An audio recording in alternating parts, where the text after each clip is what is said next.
Steps on the Palatine Hill. Close your eyes and imagine you are standing on the Palatine Hill, the heart of ancient Rome. The early wind blows gently through the ruined columns, carrying the faint echoes of lost dynasties. You look down below. Where the once vibrant Roman Forum stood, now only ruins remain, and wonder, within these walls, how did power transform people? 2,000 years ago, right where you are standing, a young man ascended to the throne carrying the noblest blood of the empire, hailed by the people as a savior. They believed that after years of darkness, this young man would bring about a new era, just as Augustus had once done. But only a few years later, in the same place, fearful whispers echoed. He's mad, he's a monster. His name was Gaius Caesar Germanicus, but history calls him by another name, Caligula. That name, over the centuries, has become a symbol of cruelty, paranoia, and pathological extravagance. But is the story we know the whole truth, or is it the product of biased pens and political conspiracies?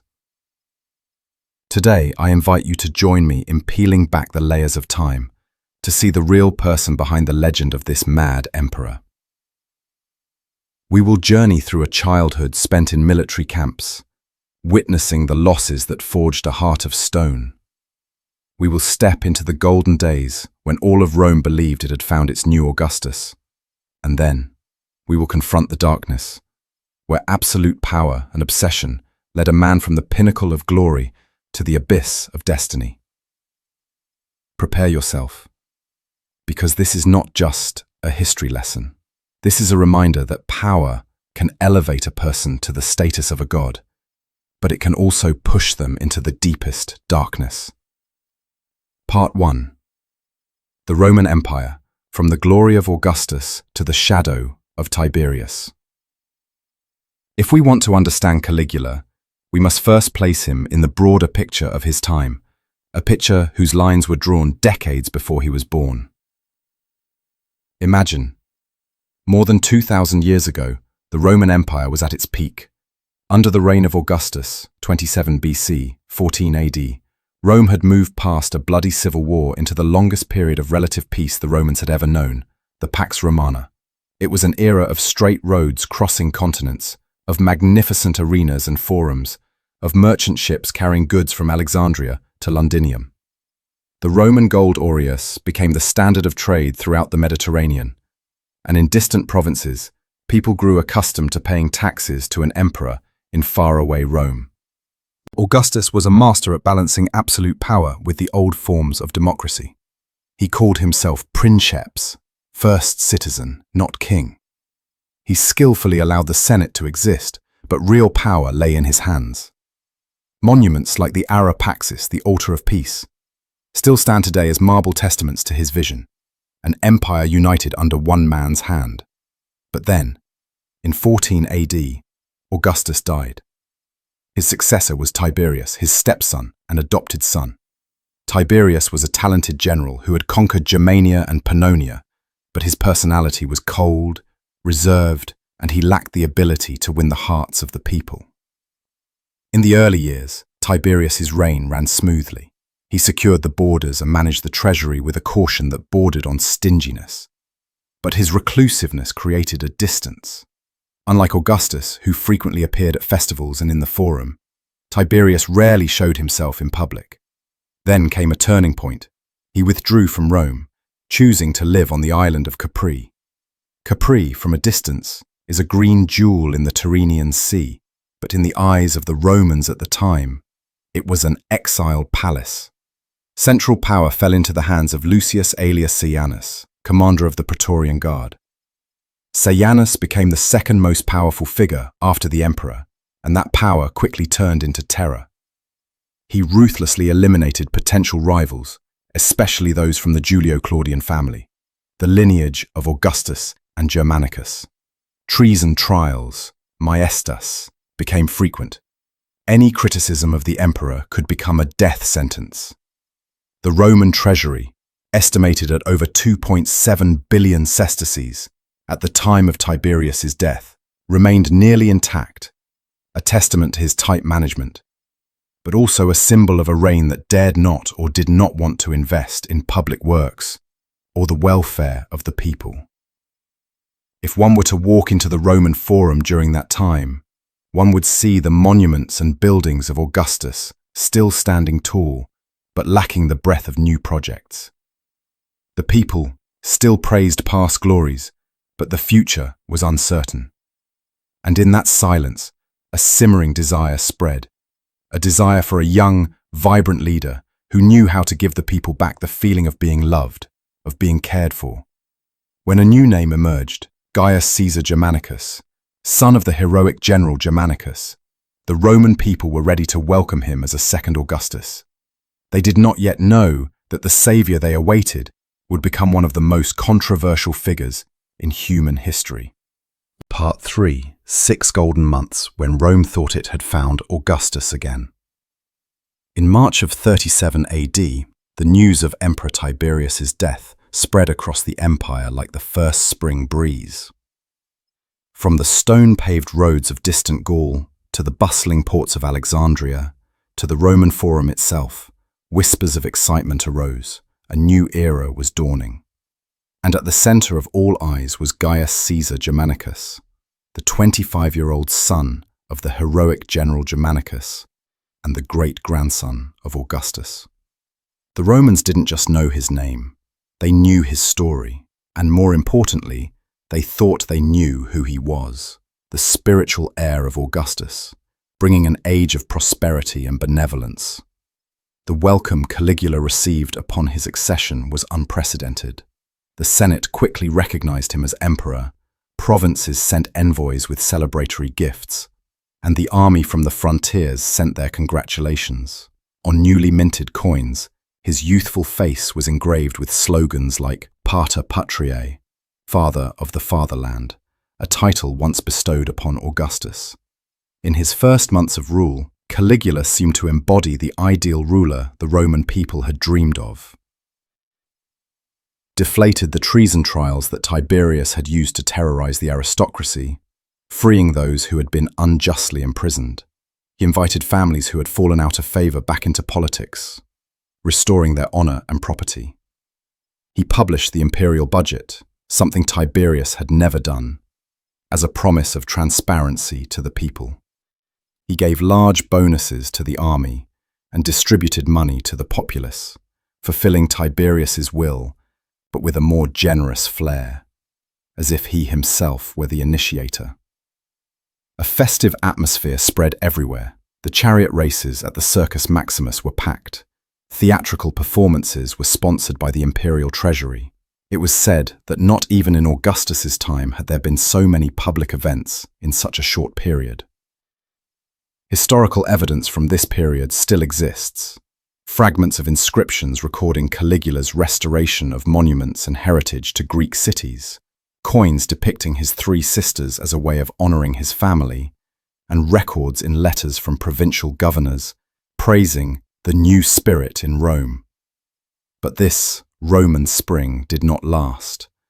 In late 37 AD, after just 6 months on the throne, Caligula fell gravely ill.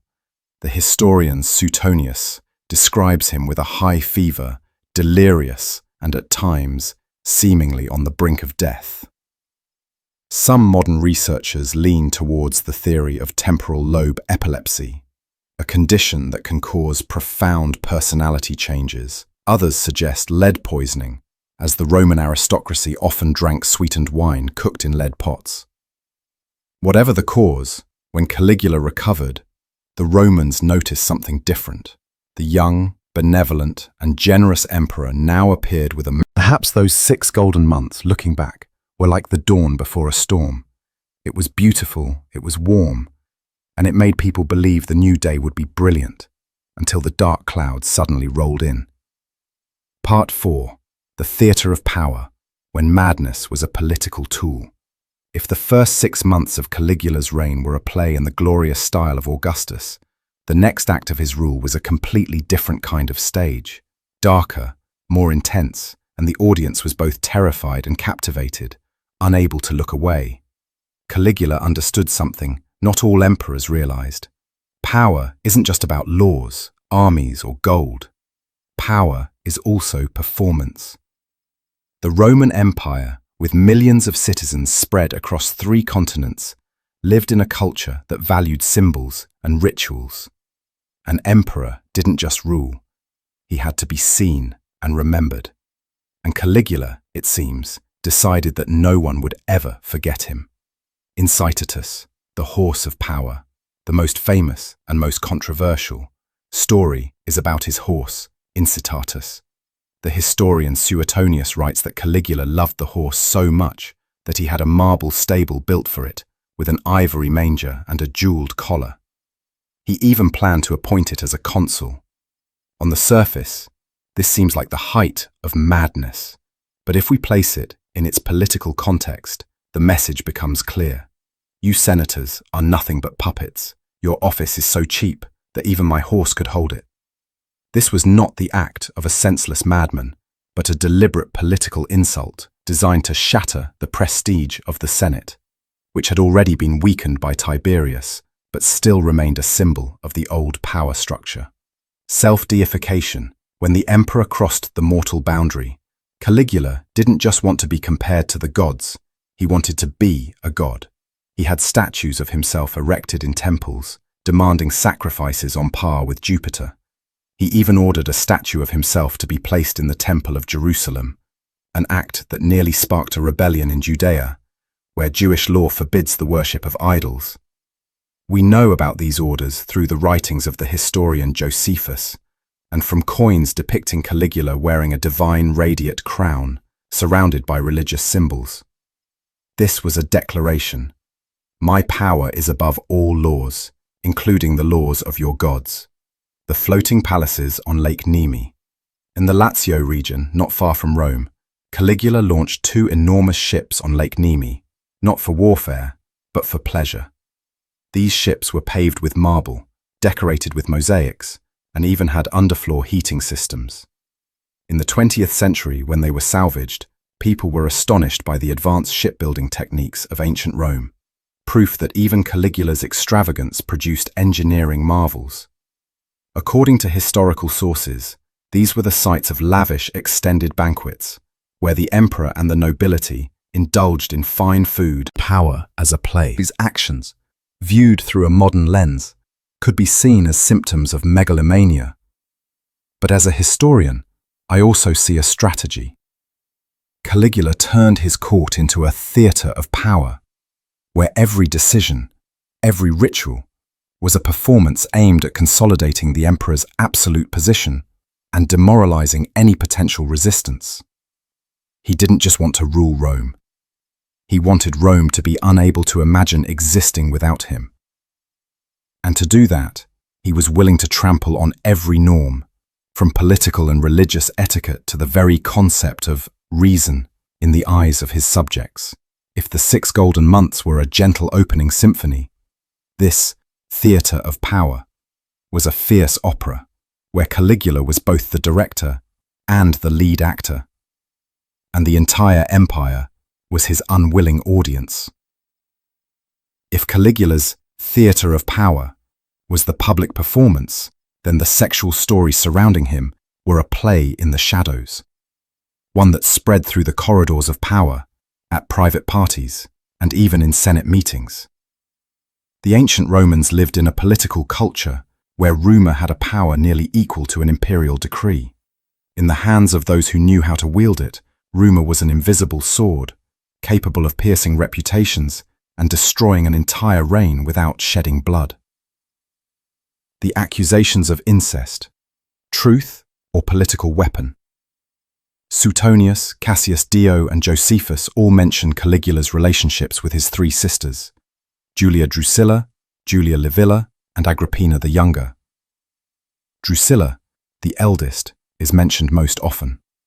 Historians say Caligula openly took her with him on official tours, seated her beside him at banquets, and when she died, he declared a period of national mourning, an unprecedented honor for a Roman woman who did not hold a high religious office. He even had Drusilla deified, calling her Diva Drusilla. But we must be cautious. These historians all wrote decades after Caligula's death, and they were members of the senatorial class, which hated him. In Roman culture, accusing an emperor of un-Roman sexual immorality, especially incest, was the quickest way to demolish his image. Agrippina the Younger, power and scrutiny. Agrippina the Younger, Caligula's younger sister, would later become the mother of the Emperor Nero. She was one of the most powerful women of the 1st century, intelligent, ambitious, and with a deep understanding of the workings of the Julio-Claudian court. Her closeness to Caligula, combined with her own political ambitions, made the elite and contemporary historians suspicious. Rumors of an illicit relationship were further exploited to undermine her credibility. The culture of rumor in Roman politics. In Rome, rumors weren't just spread orally among commoners, they were cultivated by the powerful. Speeches, letters, and even literary works often contained hidden allusions to the emperor's private life. A leader who did not uphold the standard of virtus Roman masculine virtue was seen as a sign of decay and an inability to lead. From the time of Julius Caesar and Pompey to Mark Antony, spreading sexual rumors was a familiar political tactic. Antony was portrayed by Octavian, later Augustus, as a slave to the Queen Cleopatra, to discredit him before the Roman people. Caligula was no exception to this cycle. Evidence and the gaps in truth. What remains for us today is a mixture of fact, biased narrative, and legend. We have the texts of Suetonius, Cassius Dio, and Josephus, and a few memorial inscriptions for Drusilla. But there are no documents from Caligula himself to cross-reference. This forces historians to read between the lines, to discern what is objective description and what is spice added by political enemies. When rumor becomes a tool of power. Interestingly, there are signs that Caligula did not entirely oppose these rumors. Some modern scholars suggest he may have used them to cultivate an image of an emperor beyond morality, a man who transcended mortal laws both politically and ethically. If the Senate wanted to weaponize rumor, he could turn it into his own weapon. You want me to be a monster? I will be the monster you fear. Thus, the sexual stories surrounding Caligula are not just sensational anecdotes. They are an inseparable part of the information warfare of ancient Rome, where words, whether true or false, could determine the fate of an emperor. Part 6. Financial ruin, bizarre military campaigns, and an inevitable death. If Caligula's power was once likened to a lavish play, its final act was a bloody tragedy. And to understand why that end was almost unavoidable, we must look at the three dark forces simultaneously tightening their grip on his reign: a depleted treasury, an eccentric military policy, and a web of conspiracy right inside the palace. The treasury, from surplus to empty. When Tiberius died, he left behind a massive treasury, estimated at over 2.7 billion sesterces, a colossal sum in Roman times, equivalent to decades of state expenditure. But after less than 4 years under Caligula, this treasury was nearly empty. The cause was partly the generosity of his first 6 months, bonuses for soldiers, public festivals, sponsoring chariot races, and restoring old monuments and buildings. Another part came from extravagant projects that took almost everything, from food and lawsuits to prostitution, or a line auctioning off palace furniture and even the jewelry of female members of the imperial family.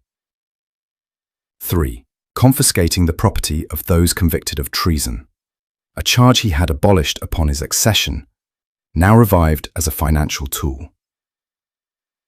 Inscriptions on stone tablets and the writings of Cassius Dio still record lists of new taxes and mass property confiscations, evidence of how desperate the court had become. The military, from victory to farce. Whatever the reason, the consequence was clear. He lost the respect of the army, one of the most crucial pillars of power for any emperor. With finances collapsing, the army disgruntled, and the aristocracy humiliated, the seeds of rebellion began to sprout. The greatest danger came when the Praetorian Guard itself, the force meant to protect the emperor, began to plot. The central figure was Cassius Caligula, a veteran officer who had served under Germanicus. Caligula repeatedly mocked Caligula for his high-pitched voice, calling it effeminate, and even forced him to use vulgar passwords during military rituals. For a proud Roman soldier, this was an unforgivable insult. On January 24th, 41 AD, after a theatrical performance at the palace, Caligula left the stage through an underground corridor. There, Caligula and his co-conspirators ambushed him. The historian Suetonius recounts that he was stabbed dozens of times, so much so that his body was left mutilated. Just hours later, his wife, Milonia Caesonia, and their young daughter, Julia Drusilla, were also killed, a political move to wipe out his direct bloodline and prevent any attempt to restore power. The immediate aftermath. Caligula's death left a power vacuum. In the chaos, Praetorian officers discovered Claudius, Caligula's uncle, hiding in the palace and immediately proclaimed him emperor. This was a significant turning point. For the first time in history, the appointment of an emperor was openly decided by the Praetorian Guard, setting a precedent that the Guard could make and break an emperor. The legacy of a death.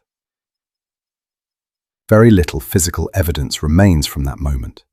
A few written accounts, letters from contemporary authors, and the ruins of the Palatine Palace where the assassination took place. But the story lives on. Not just about the fall of an individual, but about how absolute power, when it loses balance and support, can disintegrate with astonishing speed. Caligula, though seen by many as a mad tyrant, remains a vivid testament to an ancient lesson. A reign can begin with cheers and end in blood, all in the blink of history's eye. Conclusion.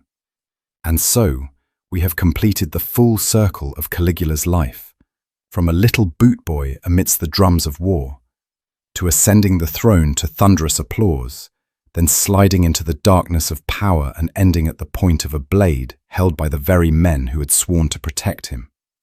That story, though tinged with tragedy, remains a timeless mirror. Absolute power can turn a person into a saint or a monster. Truth and rumor, hero and tyrant, are sometimes separated by only a thin line. And history, as we have seen, is often written by the victors. I hope that as you leave this journey, you will carry with you not just the sensational tales of a mad emperor, but also an understanding of the person, the context and the power, as well as the peril of authority in every age. From the innocent, little boot boy in the military camp, to the emperor hailed as a reborn Augustus, to the man the entire empire feared, Caligula's life was a vortex of power, glory, and tragedy. He leaves us with a lesson that never grows old. Absolute power, when unchecked, can consume both its wielder and everything they once held dear. And the truth in history, much like the figure of Caligula himself, is always blurred between the pages, shaped by the victors and the tales told over time. If this story has made you look at history with different eyes, deeper, more multifaceted, then continue to join me. Subscribe, share, and let's embark on other journeys together to discover the hidden corners that time has tried to conceal. Because history is only truly alive when we retell it.